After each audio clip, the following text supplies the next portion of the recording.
I had to get my heart device changed, and that was during pandemic. And so once I had that done, I started having issues. I wound up going to meet with my gynecologist, and it was time for me to have my annual mammogram anyway. Before I left, I was told I had cancer. I was like, dang, I must have did something bad.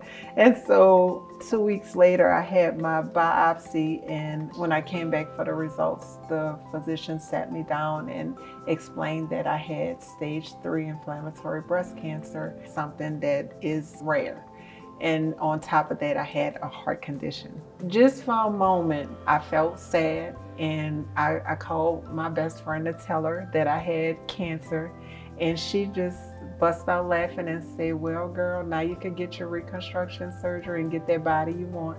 And I just bust out laughing, and I was like, okay, so this is what I'm gonna be dealing with my whole time of my journey. By the first week of February, I had already met with my surgeon and my general oncologist, and they gave me a list of all the various departments and doctors, and from there, it was just like a whirlwind. Everything just started falling into place. I actually started out in oncology in the infusion center, and then from infusion, I went to radiology.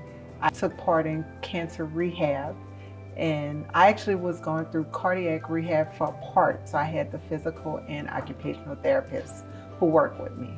I had surgery and wound care, so I really had my care team on point. If I had any questions, they made sure I had full understanding and was comfortable. They even had a meeting to discuss my case because I had such a unique situation. My children, honestly, were definitely my fight, my reasoning for living and continuing to live. And the day I started my first treatment, my granddaughter was born. I'm not an easy patient. And even as challenging as I was, no one ever made me feel like, oh, here we go again, or we have to deal with this. I never felt that.